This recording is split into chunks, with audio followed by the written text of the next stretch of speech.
దేన్ని నిరాకరించకూడదు. నిరాకరిస్తే తప్పని ఎందుకు చెప్పారు? బ్రహ్మం అఖండంగా వ్యాపించి ఉంది. అఖండంగా వ్యాపించి ఉన్నప్పుడు అది ఒక జీవిలో ఉన్నటువంటి బ్రహ్మమును నువ్వేనా నిందిస్తే, నిరాకరిస్తే, వాడు ఏదో దుర్మార్గుడు మంచివాడు కాదనో ఏదో అలా నిరాకరిస్తే నువ్వు ఏమవుతుంది? మొత్తం బ్రహ్మ అఖండంగా వ్యాపించి ఉంది. నువ్వు ఏ ముక్కలో, ఏ చిన్న భాగంలో, ఏ ఒక్క చిన్న జీవిలో బ్రహ్మము నిరాకరిస్తే సర్వవ్యాపకమైన బ్రహ్మాన్ని నిరాకరించినట్లే అవుతుంది. అందుకని బ్రహ్మమును అంత జగత్తంతా బ్రహ్మమయంగా దర్శించాలన్నప్పుడు దానికి నో ఎగ్జంప్షన్స్. అసలు ఏడాలాక నువ్వేనా పెట్టుకున్నావంటే ఇవే పరీక్షలు. దీనికి కొన్ని జన్మలు పడతాయన్నమాట. మనకి మనకి సామాజిక పరంగా పోనీ మనకి చెప్పుకుంటే, మన అనుభవంలో ఉన్నవి చెప్పుకుంటే ఈ విషయం ఇంకా బాగా అర్థమవుతుంది.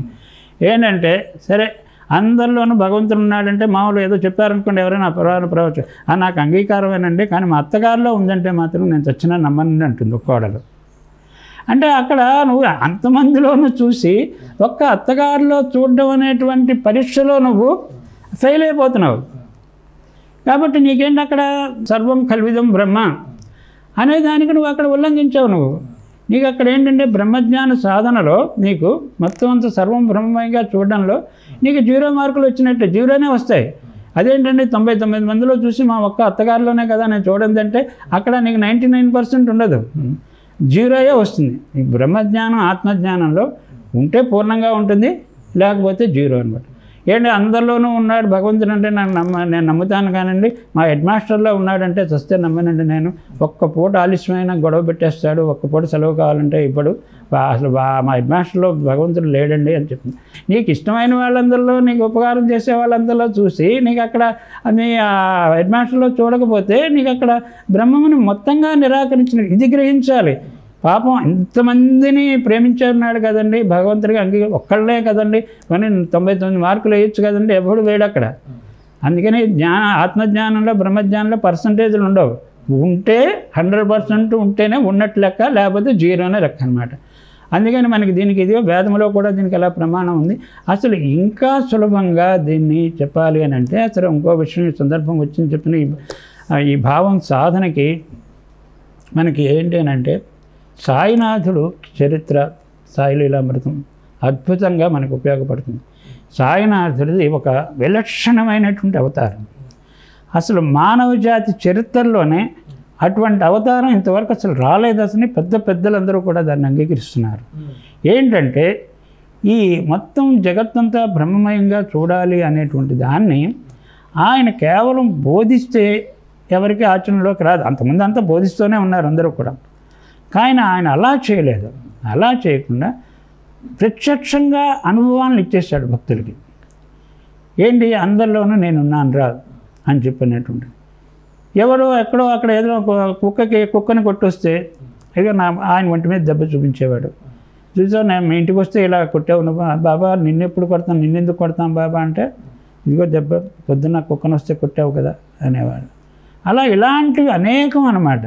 నువ్వు అక్కడ దారిలో ఎవరిని నువ్వు వాకపు చేస్తూ వచ్చినా ఈయన ఇక్కడ చెప్పేసేవాడు. అంటే ఆయన సర్వజ్ఞత్వం అనేటువంటి ముద్ర ప్రతివాడి మీద పడేది. వాడు షిరిడి బయలుదేరి వస్తున్నాడు అంటే దారిలో ఎవరితోటి రైల్లో ఏం ఎంక్వైరీ చేసుకొస్తున్నారో చెప్పేసేవాడు.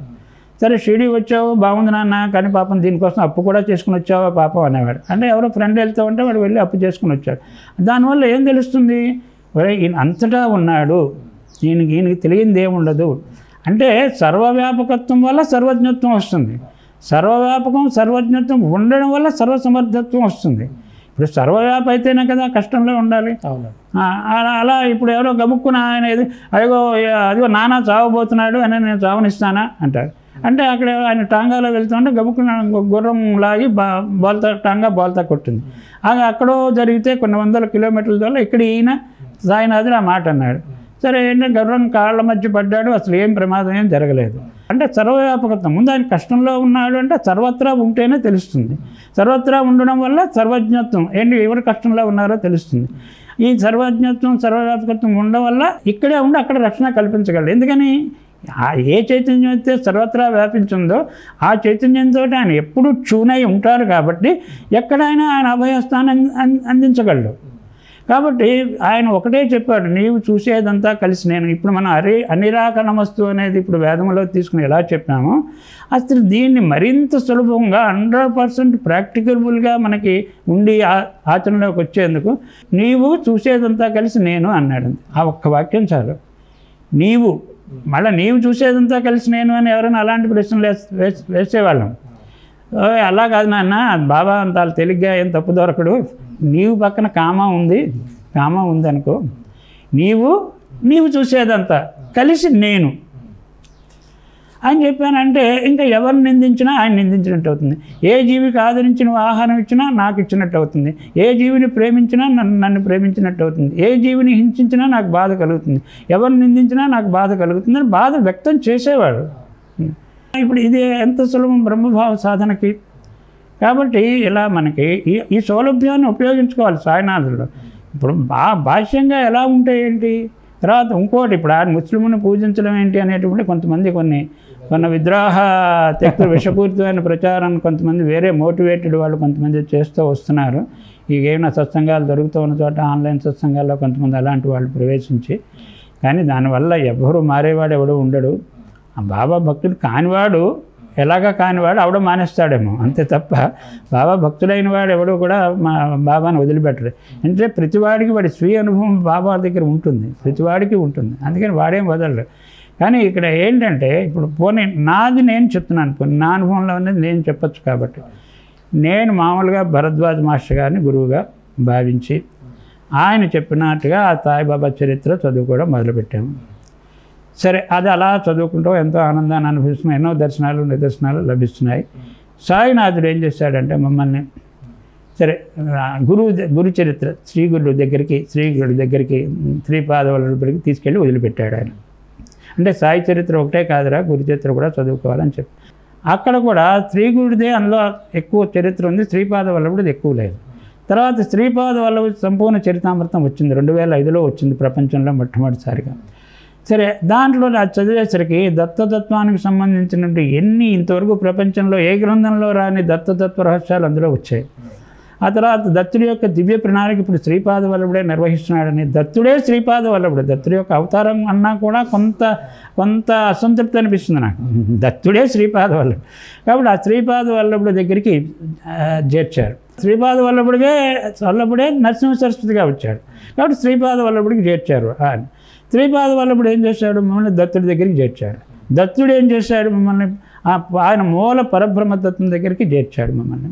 ఇది ఇలా ఒక సోపానం. ఇందులో ఎవరిని వదిలేయడం పట్టుకోవడాలు ఏం లేదు. పట్టుకునేది ఒకే గురుతత్వాన్నే, ఒకే దత్తాత్రేయ తత్వాన్నే.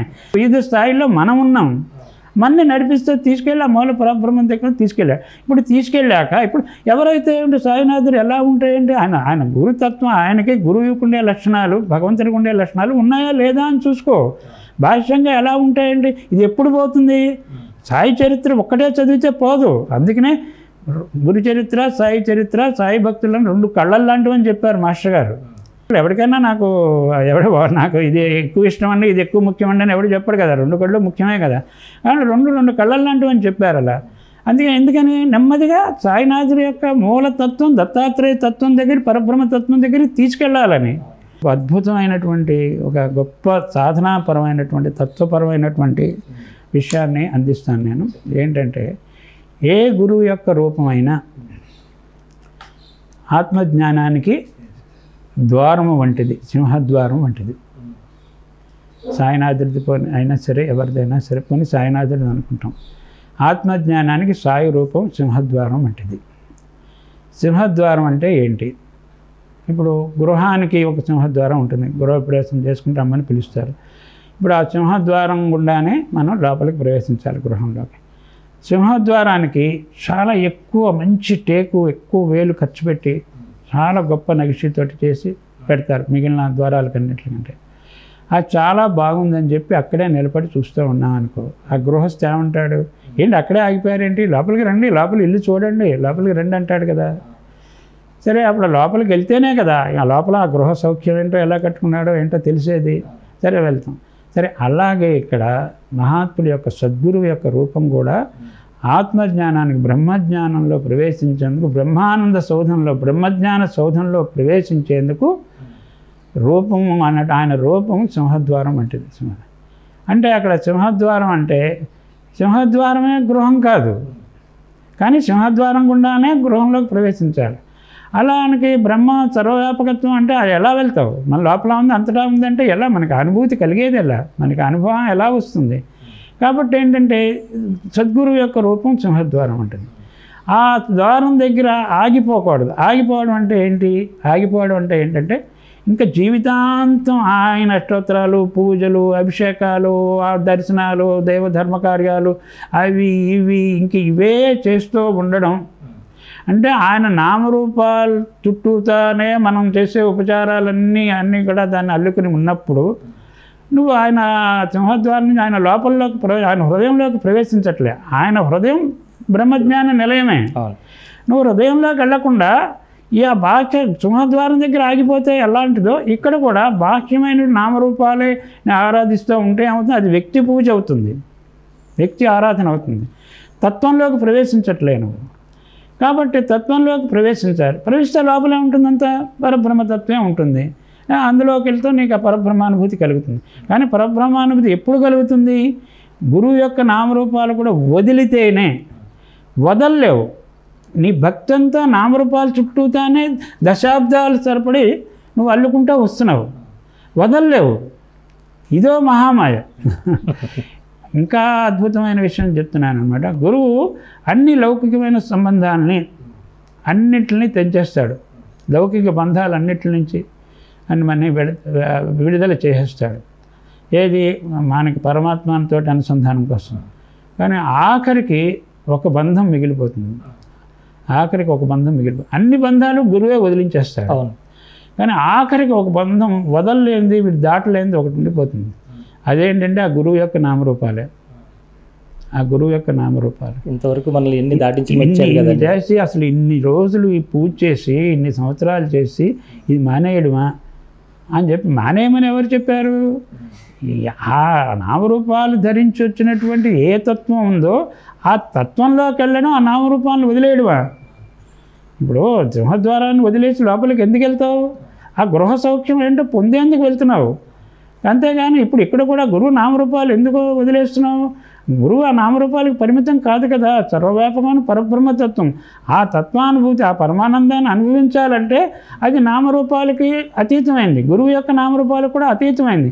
ఆ గురువు యొక్క నామరూపాలను ఆధారంగా చేసుకుని ఆ తత్వంలో ప్రవేశించాలి, పరబ్రహ్మతత్వంలో ప్రవేశించాలి. నువ్వు ఆ రూపం అంతవరకు అలా ఉపయోగించుకోవాలి, అక్కడే ఆగిపోకూడదు. ఇది అన్నమాట. అసలు నా బాబా అద్భుతమైన మాట ఒకటి చెప్పారన్నమాట ఆత్మజ్ఞానానికి. ఇది ఏ గురువు రూపానికైనా వర్తిస్తుంది, ఏ దేవతా రూపానికైనా వర్తిస్తుంది. ఇది అర్థమైంది కదా. వదిలిపెట్టడం అంటే మీరు ఇందులోనే గడిచిపోతూ ఉంటాయి. మనకి బాహ్యమైనటువంటి ఈ మనకి నామరూపాల చుట్టూతో చేసే సగుణారాధనలోనే కొన్ని జన్మలు గడిచిపోతాయి అన్నమాట మనకి.